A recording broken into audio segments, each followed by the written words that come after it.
now more than ever, people need to go within and plug into that cellular memory, plug into divine source, detach as much as possible from the matrix. Hello again, everybody. This is James Bartley, and you're listening to the Cosmic Switchboard Show. Today, my very special guest is Theresa Tucker. Teresa is a very deeply spiritual person, but very far from being religious or in any way conformed to traditional so-called spirituality. She has developed her abilities and her gifts entirely on her own, also in a personal relationship with God, and in knowing that her very unique skills do originate from Him, and without Him they would not be possible. She considers herself an empath and occasionally telepathic, sometimes a mystic, and she also very often has the same experiences with persons who have passed. But she is not a psychic or a prophet, just a very strong and unusually advanced receptor of a person's feelings, emotions, thoughts, and other aspects of their inner self, being highly tuned and familiar with very powerful spiritual phenomenon and experiences of varied forms that reveal them. She is uncommonly feminine, having an ultra-female countenance and personality and extremely womanly attributes, which has greatly enhanced the creation of her astute empathic traits over time, having been built over the decades of her life.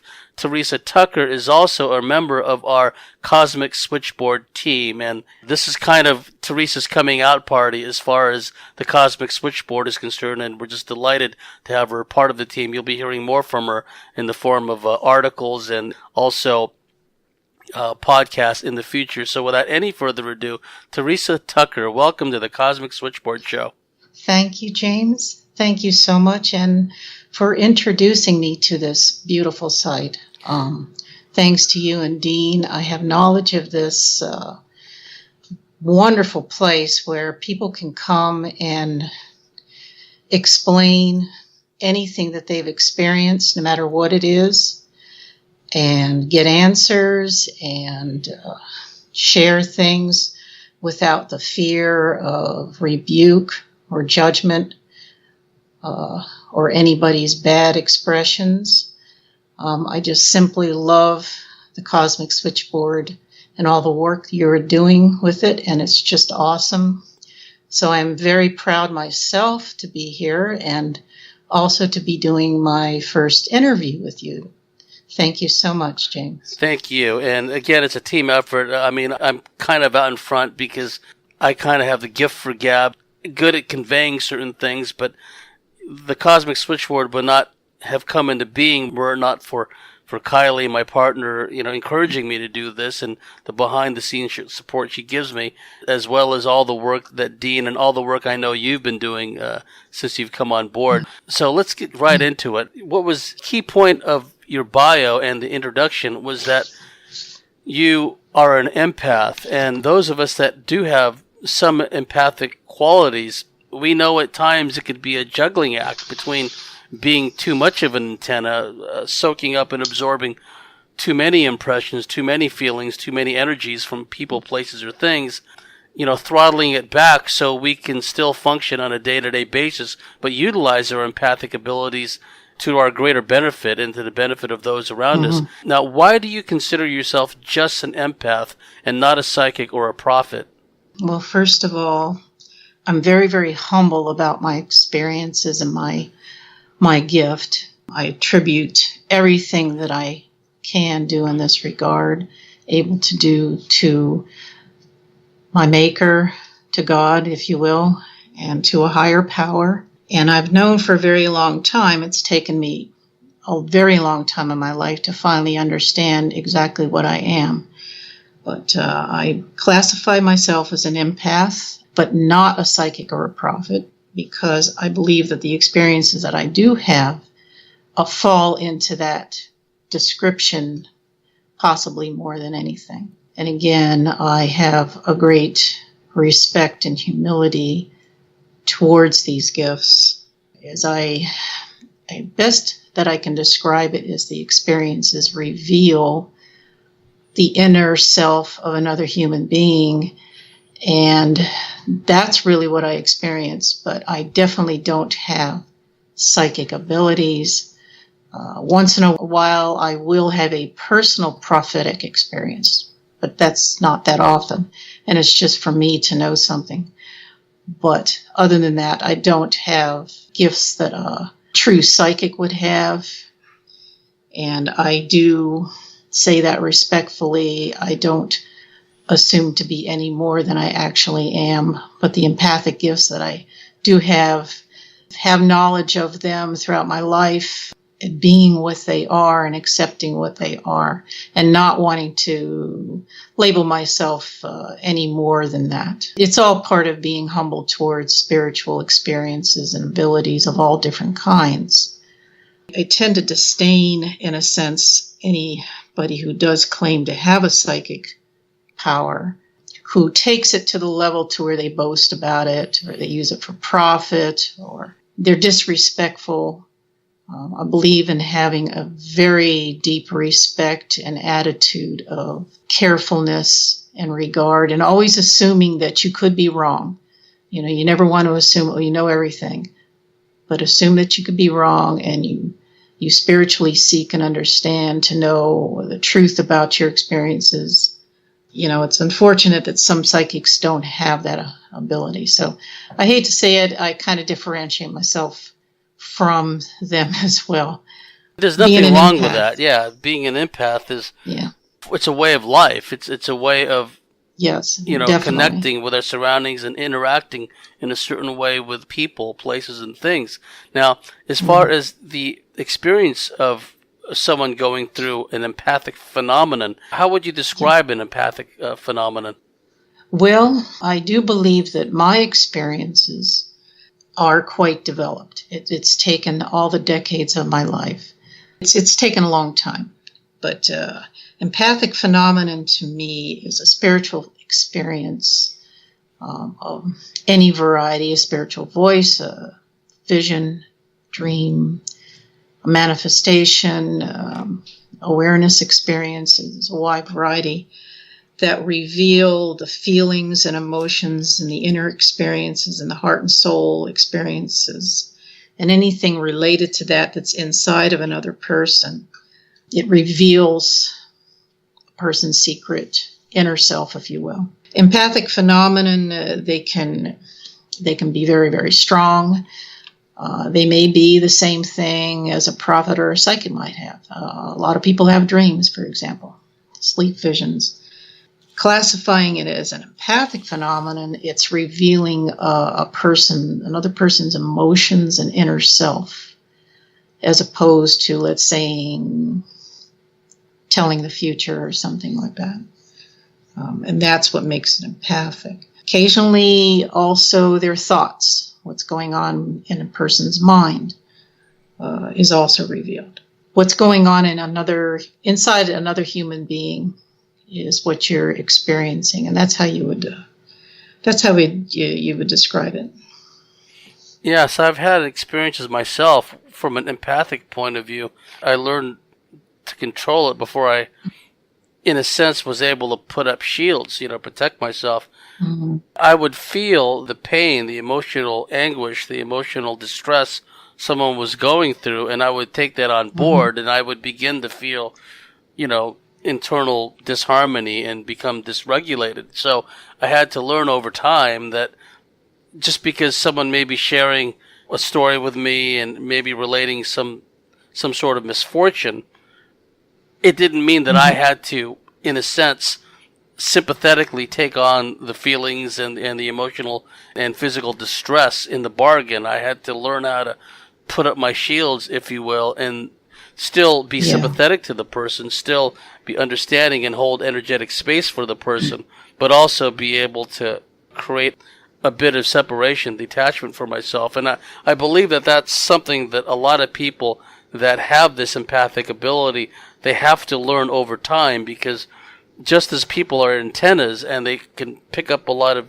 signals and a lot of impressions, energetic impressions around them, they can also be a sponge and pick up all kinds of energies, feelings, illnesses, and all kinds of inner disharmony develop. How do we receive this knowledge of another person? Could you tell us about how that process manifests itself to you? how you feel their emotions, feelings, and inward experiences?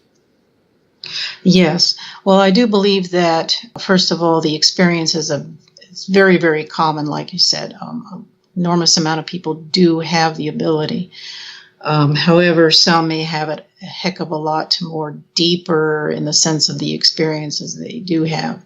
Spiritual voice, visionary experiences probably differ from empath to empath. Basically, I experience another person's inner self and their feelings and their emotions and occasionally their thoughts through very powerful, vivid, and strong spiritual phenomenon, such as manifestations of strength, intense awareness experiences, a variety of spiritual voice experiences, different types of daytime and nighttime visions, spiritual apparitions of different intensities and forms, very powerfully felt physical experiences. I've had numerous experiences where I actually can feel something, exactly like you would feel somebody touching you. And of course, among the most strong are dreams and sleep visions, which I have a lot. Occasionally, I've had out-of-body experiences as well. So I do have very, very powerful phenomena, very powerful phenomena. But what classifies me as an empath is that the phenomenon reveal a person's feelings and emotions, their inner self. And that's what I'm experiencing. Like I said, and not something that a psychic would have. For example, a psychic that can tell the future. I can't do that. I have powerful phenomenon, even very, very intense, enormous dreams that are really, really super, super powerful. They reveal another person's inner self. Basically, how I get the knowledge, if you will. We see this played out in fiction with, the Star Trek Next Generation series, where you have the character, I think she's a counselor, that's her title anyway, and her name is Deanna Troi, and her job with Starfleet is when they're having a parlay or a meeting with this, that, or the other alien delegation, she picks up impressions from them. She can instantly tell if they're being deceptive, lying, if there's some kind of subterfuge going on. And I remember reading the books by Lob Sang Rampa many years ago, and he talked about how when there was meetings with the Chinese communists, when they were in the process of trying to take over Tibet and, then eradicate the Tibetan shamans, in these meetings between the officials of the Tibet and the Chinese communists, there would be these Tibetan shamans that would be kind of hiding behind the curtains, and they'd be looking at the auric fields, and they'd be looking and picking up any kind of impressions they can get from the... Oh, that's something else. From the Chinese. So, I don't know if it's, the same or similar process you're describing, but it just shows that we definitely are antenna. We definitely are sensors. It's interesting that this whole concept of an empath is much broader than people kind of usually give the term credit for. A lot of people think, first of all, I'm glad you mentioned Star Trek, because I'm a big Star Trek buff since the 60s when I was a little kid, so I grew up with it. The idea of an empath actually was pretty much perfected in those science fiction shows. They did an enormously good job with that. Counselor Troy, for example, that's exactly how it is. You can have a variety of spiritual experiences, but it's going to reveal, like you said, if somebody's lying, if somebody's angry, if somebody's emotionally fearful, if they're arrogant, whatever. And they go so far as to, she's such an important part of the team because she will be able to tell something that the other people cannot, that the enemy is hiding. It's an extremely good analogy there. The race that she is betazoids, and the whole planet are empaths. And I really like that. I always got into that particular part of that series, but just because of that, I can definitely relate. it is interesting, but it does also mean that you kind of have to be tuned to. A lot of people probably have the ability, but they're not aware of it at all. They don't know how to deal with it. They don't know how to put it in the perspective of okay, I am reading somebody's thoughts or feelings, even though that person is trying to hide it. It's possible for a person to become more and more tuned over time to where their abilities or their phenomenal experience can develop to a very high level, which is what I think happened to me. I have spiritual phenomenon continuously, all the time, that is very loud, very strong, and it's commonplace for me, you know.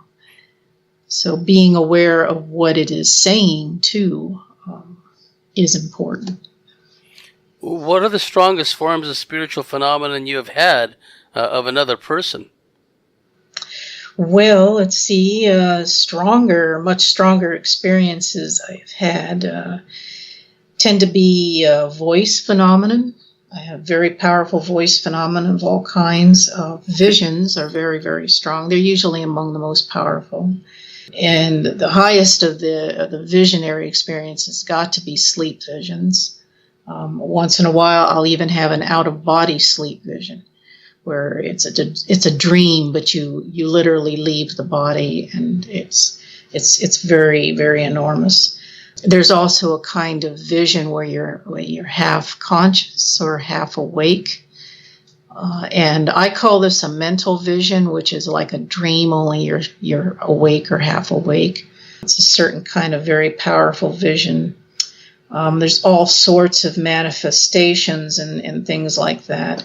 Another form of phenomenon that I'm very, very accustomed to is a literal, physically felt experience, where it's like the person can touch me. They might be many, many miles away from me, but they're being empathically experienced, and I can feel a touch or an outreach of some kind physically. And it's literally like feeling an actual physical person there. It's a very, very powerful experience. I also have a lot of like manifestations. I describe them as being just extremely overwhelming, powerful awarenesses that can almost put you into a trance type of thing. And it's like a deluge. And then there's another experience of just being super, super close to somebody. And you just experience all of their emotions, their feelings, in a constant wave. Again, these are among the more overwhelming experiences. You were mentioning the voice aspect to it, mm-hmm. and how you can hear, I guess, impressions in the form of voices and thoughts of other people. Yes. Could you describe, paint a word picture of what that sensation is like, and what parts of your being it seems to affect? Right. Well, the spiritual voice experience, as I call it, I've known for quite a long time in my life. And it's a voice experience, and it's like a loud, booming resonance inside in your spirit, which literally you hear a voice, and you hear a speaking. And there's a wide variety of these. But I have some of them where they just constantly repeat the same words over and over again from somebody. It's very powerful, can get very loud. Sometimes it happens while asleep, but it can happen all throughout the day. It's not like you would hear somebody talking in your ear. And it is hard to describe, but it's people say, well, you hear a voice in your head or in your ear. That's not what it's like at all. It's a voice that you hear in your spirit inside. And it is pretty loud. It's sometimes, especially angry ones, when I have to deal with somebody's anger and they're spilling it all out in these spiritual voice experiences, it can get so intense. I just want to collapse. It's enormous. The anger experiences I don't like at all. I'm very sensitive to anger, and I would rather not go through that. However, it is a person's emotions, so you are going to experience it. All in all, the spiritual voice is usually very, very powerful, and you hear it inside of you. When you feel it, there's like an instantaneous knowingness, and I've talked about this before, like my experiences with certain animals, but with certain types of dogs, dogs that I've been closely connected to. What I feel is like an impression, a wave, if you will, an energetic impression. And for me, the way I perceive it, the way my senses decipher it, if you will, is I get this like a burst transmission. And it's not like a phrase or a word. Usually what it is like you mentioned, in your spirit, there's an inner knowingness of what this animal other life form is trying to convey to you, right? Where it just looks at you a certain way, and you know what it's trying to say. It's nothing like it's as simple as, oh, let me out, I got to use a toilet. It's like it's something usually more complex than that. It's a multi-tiered thought form that conveys its feelings, its intentions, joy, happiness, sense of urgency, whatever the case may be. You feel it in a certain vibe. And so, yes, this is what I feel from people as well. And it's unspoken. A lot of people that are experts at speeches and public speaking, etc., they talk about how most of our communication is nonverbal. But I think what they're leaving off the platter is this energetic impression aspect that we've been talking about. Yeah, I think I word it wrong. I call them manifestations. I know what you're talking about. In my case, they tend to be a wave, and they last a very long time, and they're very, very overpowering. It's like a huge deluge, and it sweeps me up, and very often I will become weakened by it and tranced by it. But a spiritual voice may be one of those too. It's just that it's being brought out in a voice form. I don't think everybody has the ability. Some people do, some people don't. But those that do can have it. In my case, it's quite well developed because they happen constantly. So, that's very, very interesting, especially that you say that you've had it with animals. You never know. They could be trying to tell us a whole lot more than we realize, and they want to talk, but they can't. So, yes. And what I've noticed also with animals is they will make an effort to talk with certain people. It's almost like, in the same way that spirits, if you will instantly identify someone that has a mediumistic second sight type gift. They'll like point out, okay, that one, let's go over there and give them a message, or I'm not getting the message across to this person, whether the person just blocked off or whatever the case may be. But with this other person, I think I have a shot. I'm going to go over there and talk to them. And so, and there must be something about that individual's auric field, the vibe, the energy that they resonate that gives these animals, in our example, that understanding. Now, you mentioned also earlier that you believe, and I believe this also, that our dream life can be more than just simply like an effusion of the subconscious, all these unconnected, juxtaposed images just sweeping our mind as we sleep, kind of a way for, our subconscious to empty out the cache, in computer terms, that at times for certain people, I felt that some people have a means to have visionary experiences in their dream state, and they yes. Yeah, and they can go dimension hopping even, depending on the nature of their energy body and their auric field. Now, in one of our private communications, you mentioned recurring dreams, quote unquote, you have of these marvelous edifices, these marvelous like buildings and structures, and could you describe that and what you see and what you feel, and what you feel it means? Well, my dreams almost always have the structures, man-made structures, particularly buildings. And then there's people in the dreams as well.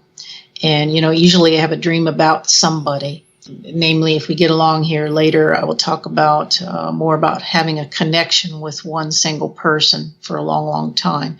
And I have empathic experiences of that person constantly. I will also occasionally very often have dreams about the person. And they will always appear in the dreams, or they will be present.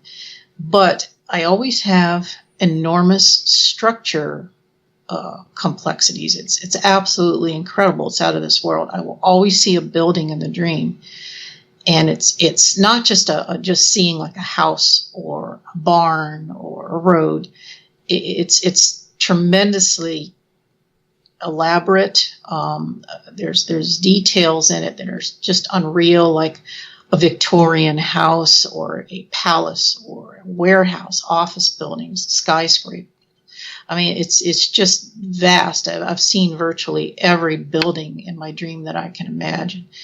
And what really astounds me is that every dream has them. I mean, I have dreams almost every night. Every single dream has a structure.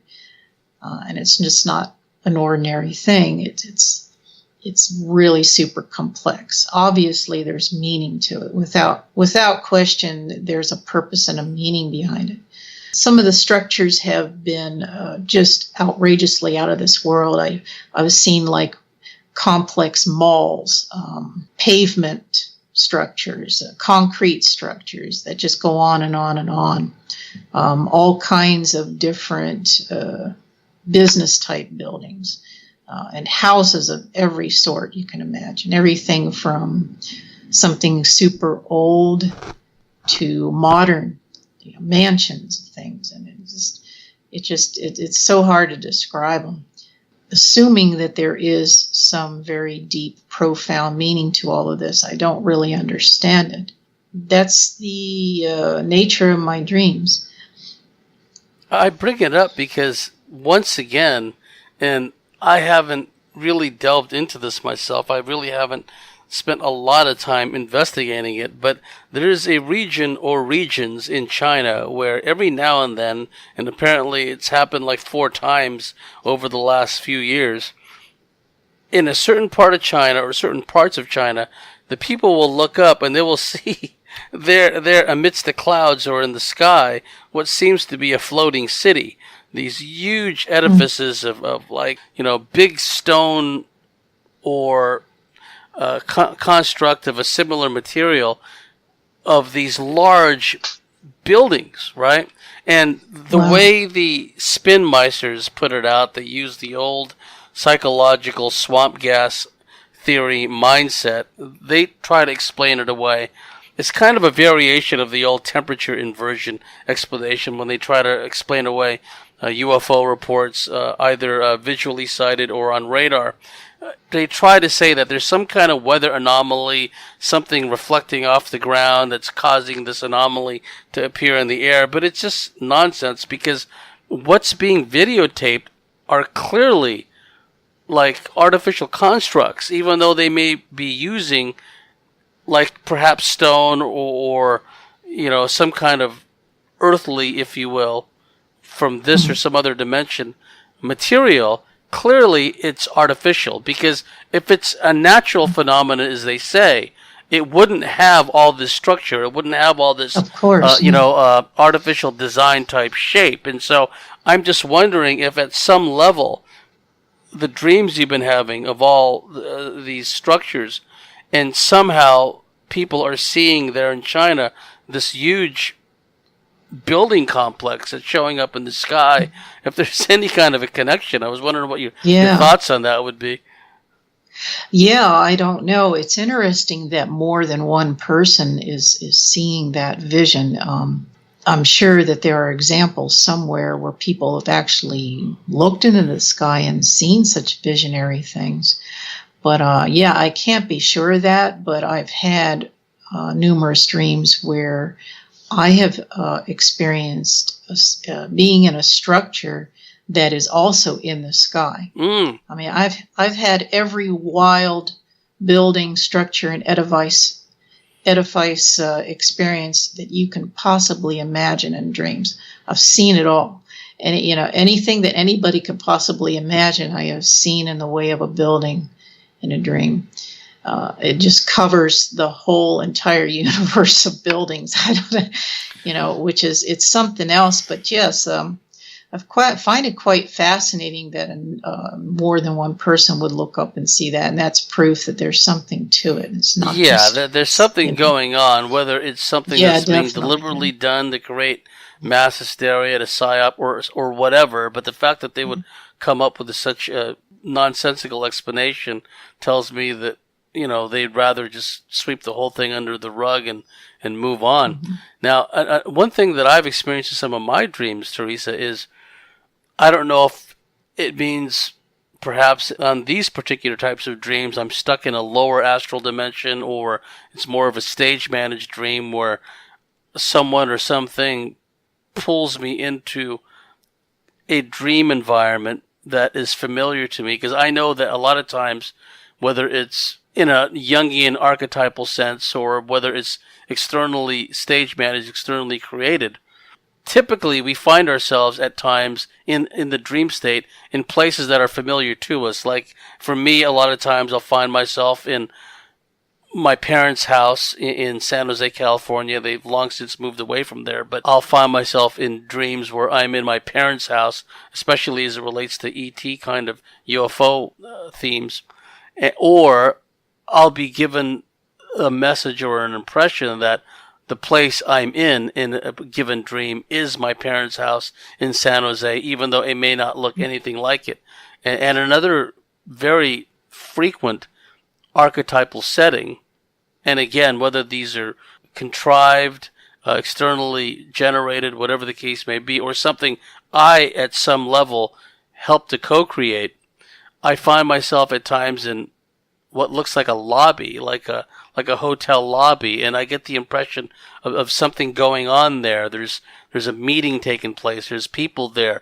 It's kind of a transit point, people coming and going, and there's a sense of like almost a mission where people are getting tasked to do certain things, and in ones and twos and small groups, people are coming and going, right? And this is a recurring theme with me. And, there's a lot of metaphors that could be read into that. A hotel, a transitory place. And I have had these dreams where these edifices and these types of building constructs play a key role.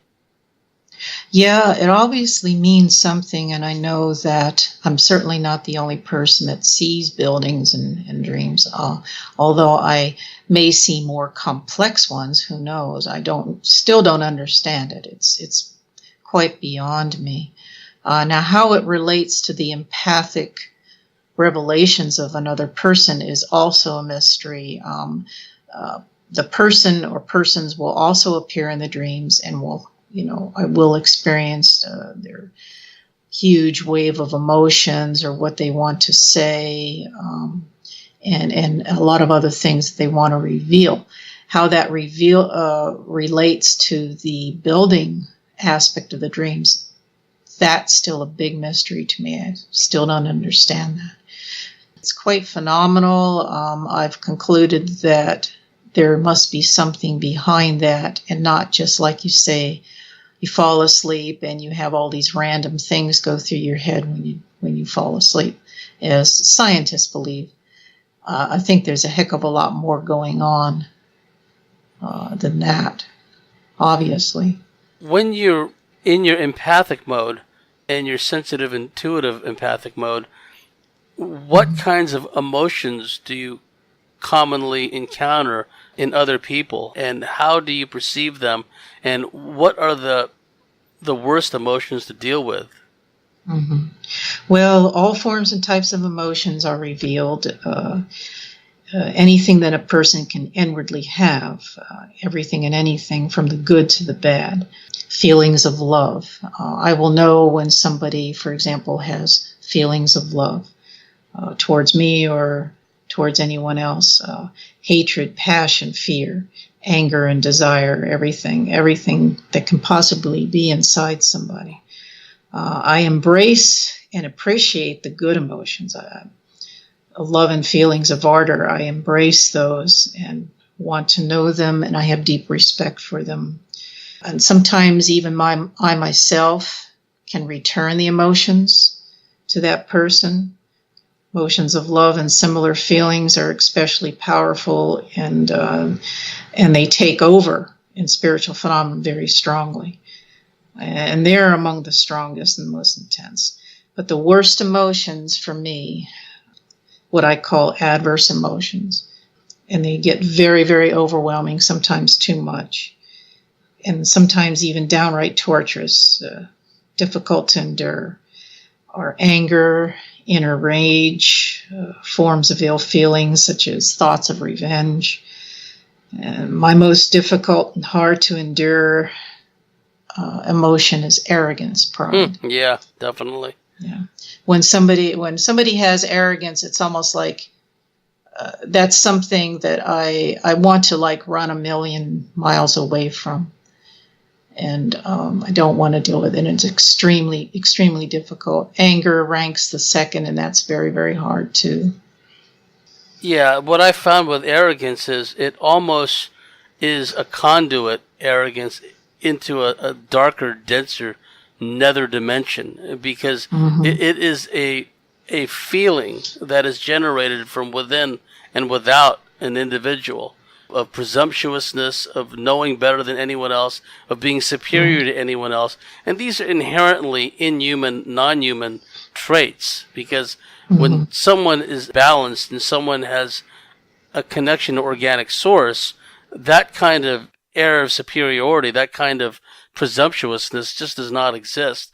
And so when I encounter somebody with this presumptive arrogance, like they just automatically know better than you and that they're just automatically superior to you, energetically, I feel it momentarily because I'll put my shields up, but feel it as a form of energetic body odor is the only way that I could describe it. It's just something that I just want to clear it from my energy field.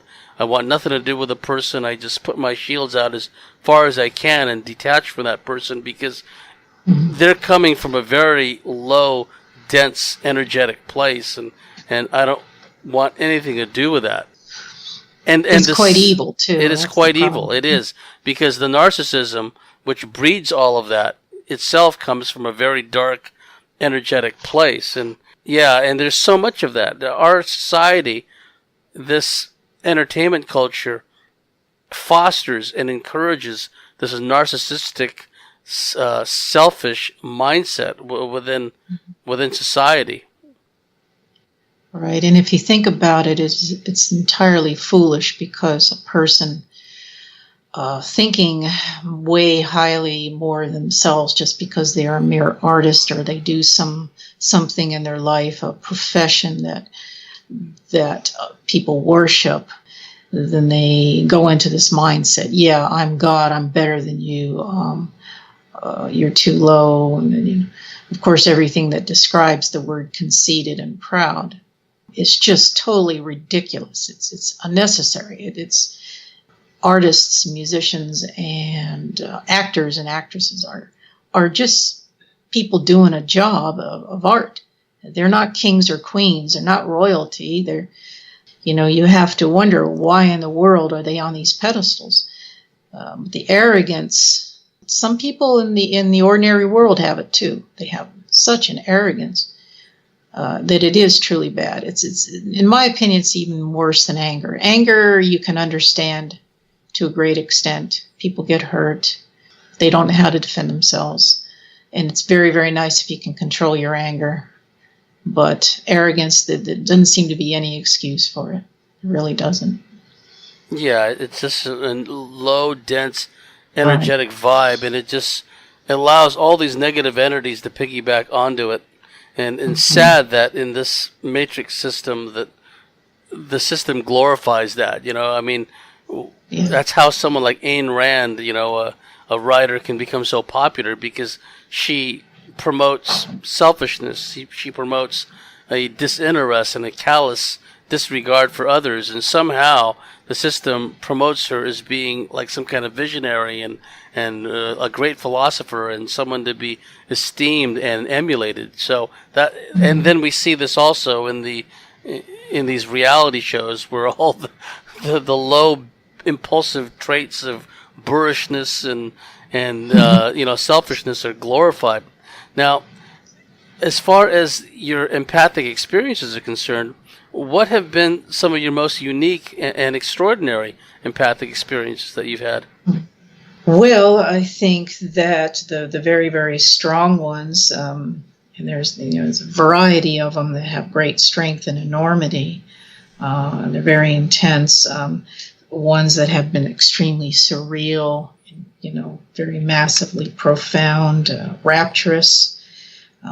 It's hard to describe them sometimes, but I would think that the ones that are most powerful tend to trance me out. They just too huge. I think the most powerful would be the dream experiences, sleep visions. I call them sleep visions because they're actually just, it's a visionary experience when you fall asleep.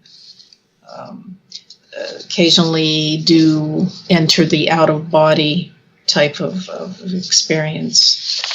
Sessions of mental visions, too, during a half-conscious state, which is sort of like a dream, only you're kind of like half awake.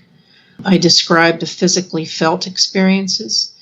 It's like feeling somebody, exactly like if somebody reached out and touched your arm or your leg or your, any part of you, you can actually feel it. I've had that kind of phenomenon. Daytime visions can be very, very powerful too.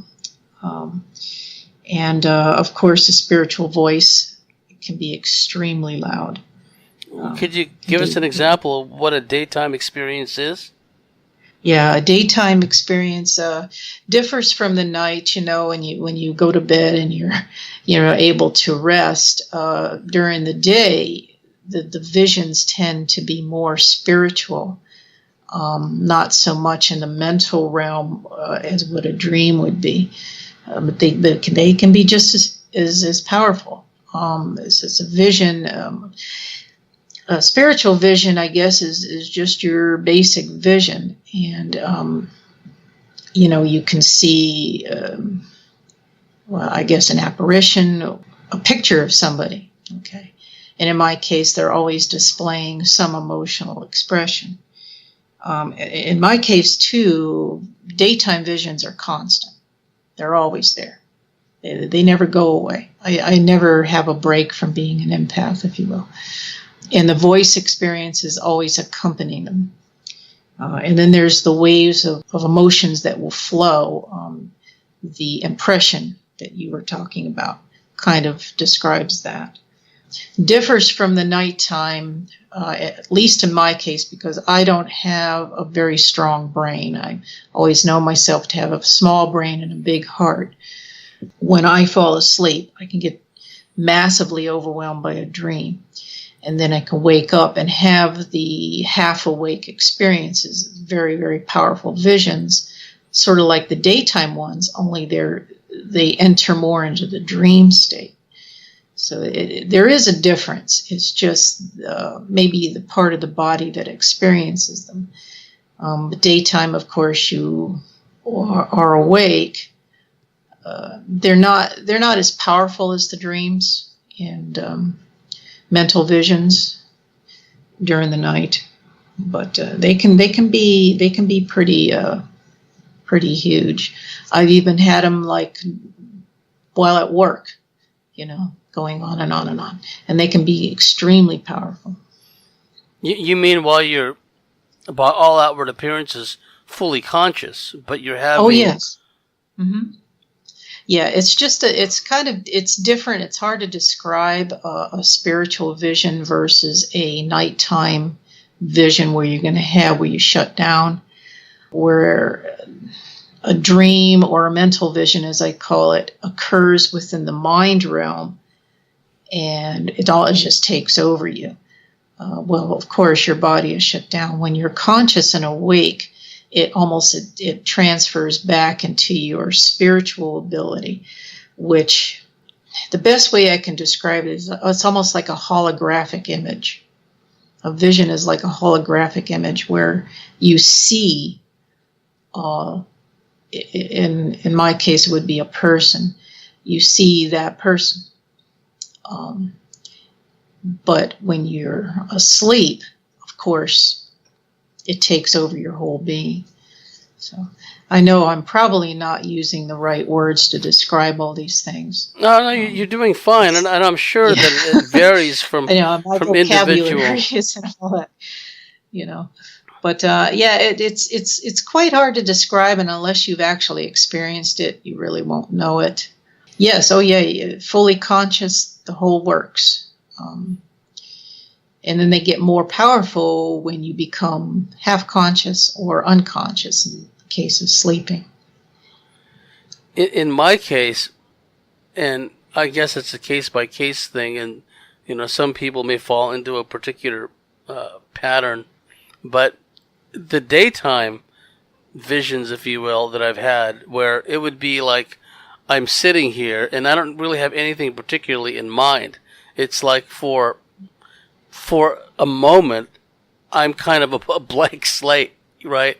And then at that moment, call it spirit or a download or whatever the case may be, suddenly I become this conduit and like stuff starts coming in, right?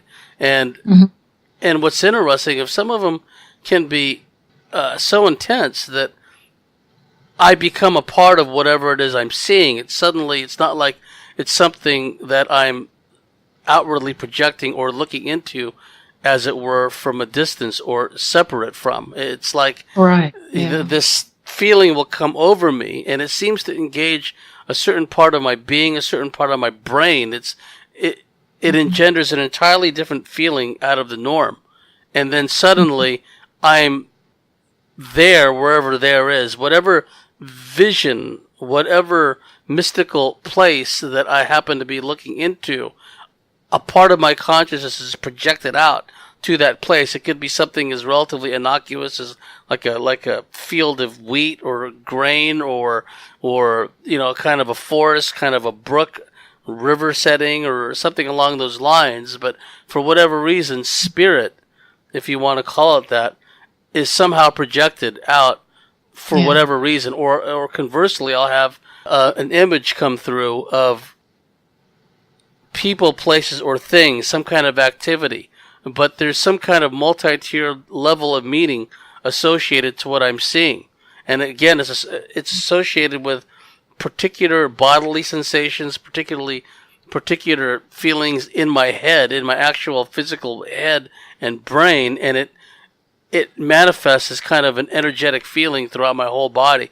And the times when I've tried to engage unfortunately, my left hemisphere logical side, like, okay, what is it that I'm looking at, right? And then suddenly the whole thing just stops right in its tracks and it's over with. It's something that seems to become disengaged when I engage the logical left hemisphere of my brain. When I just let it happen and do my darndest to, in a sense, not even pay attention to it, which is also hard to explain. In other words, just let it flow and let it happen. That's when the vision, the waking vision, takes hold. If even for a split second, if I try to divine some kind of meaning or understanding from it, which engages my left brain, it just stops it in its tracks, and the feeling stops, the energy stops, and and I berate myself afterwards because I know that it's a vision and I'm interfering it with the Mr. Spock side of my brain. Yeah, it could be that you may have a very strong brain, James. I have discovered over time, and I'm going to get a lot of tomatoes thrown at me for this from the womanly sector, but men do have much stronger brains. Most of my long length empathic unions, if you will, have been with men, and I've discovered that their mental strength is very, very strong, as opposed to the kind of mind I have. I have more of a heart realm, and women tend to have bigger hearts. Men have bigger brains. That's just the way we're made. But it could be that that's the strength of your mind kind of interfering. Whereas in my case, no, it's true. Yeah, I agree in my with case, they constantly happen, and there's nothing I can do about them. Not that I'm complaining, but if I try to shut down a vision, it just doesn't work. I cannot shut down the spiritual voice for all the life of me. If I tried, it just doesn't work. I cannot stop. But they are very, very powerful experiences. Yet some people may have the ability to tune them out or to disengage, but I just simply don't have that. Yeah, and it's also important for people, and I've said this many times, but it bears repeating, that we can't compare ourselves to others. Like, I used to rue the fact that, oh, why can't I have the same psychic abilities or similar psychic abilities of this, that, or the other person? And what I did in the process by, feeling that way, I downgraded and I relegated my own empathic abilities, my own intuitive abilities, to a secondary or lower level. I just had to learn how I process these downloads. I just had to learn how spirit communicates with me. And whereas some people need to, and there's nothing wrong with this process, some people need to get more into a quieter space, or even a meditative space, trance-like space. I found that even when I'm in the midst of a conversation, things come through me, information and from out of the ether, as it were, that I don't consciously, logically know the source of. I wouldn't be able to tell you where I learned or had that level of understanding, or was able to divine that meaning. I couldn't point to a certain book or something. It's just something that comes through me, even in the midst of a conversation or a discussion. Wow. So I've had to learn that that's one of the ways I process information. And so it's important to the listeners out there, never fall into the trap of comparing yourself to others, because we all process differently. We all have varying, ranges and frequencies as far as our internal sensors and antenna are concerned. We're almost at the end of the first half here, Teresa. We're going to get into much more of this in the second half. Take us to the end of the first half. Are there any kind of empathic experiences, everybody, or does the empathic experiences with you occur usually with certain types of individuals? If you're just meaning that I would just have experiences of just everybody and anybody around me all of a sudden, or just select individuals, that is an enormously good question and probably defines me more of a kind of a unique empath. Definitely, without question, it's select individuals. I could be, for example, walking through a crowd of strangers and not have a single empathic experience of anybody around me. And yet be severely overwhelmed by the phenomenon of some specific person far away from me for days on end, even for weeks, months, even years. I have had what I call connections with one single person for a very long length of time, and I will have constant experiences of that person continuously, day and night, without stopping. But for the most part, the distinct individual consume most of my experiences in an endless fashion. And it's almost like they reign over my soul, communicating with me their feelings and their emotions and everything like that. Now, I have had occasional experiences, too, of people once in a while, of one single individual from time to time. And that does happen too. And I've also had experience of past persons, experiences with spirits, people who have passed, same kind of empathic experiences. So, yes, definitely select people, though. Definitely. That is just, interesting, because some people, it's the opposite. They walk through a crowd. A friend of mine was telling me that, she'd walk through the mall and, oh, my goodness, this person beats his children, this person is cheating on his wife, and she would walk into places. She used to do a lot of work with law enforcement as a psychic, and, she would walk into a place that where a murder had taken place, and just the images and the feelings and everything would just overwhelm her. It would be an onslaught upon her senses, and she'd have to step out of the room and, all that stuff. So anyhow, we reached the end of the first segment of what's been a very fascinating discussion, Teresa. And if our listeners want to get a hold of you, if they want to contact you, how would they do so? I do have an email address if they'd like to contact me there. I guess they can also, I don't know if they can leave a message on the Cosmic Switchboard. Yeah, absolutely. Site. If they address it to you, definitely. Yeah, they can do that. But I can also provide my email address. I don't mind doing that. Should I give it to you? Oh, yeah. Well, what we can do is we can just put it on the website as well as our dedicated YouTube channel. And that way people will be able to, contact you if they have any questions or if they have, wanted to, share any information with you. Well, we've reached the end of the first hour. And for those of you listening, if you like what we do, if you believe in what we do, please go to our website, thecosmicswitchboard.com, sign up and become a member. And we'll see you at the top of the next hour with our guest, Theresa Tucker. And we'll be right back. All right. Thank you, James. Thank you.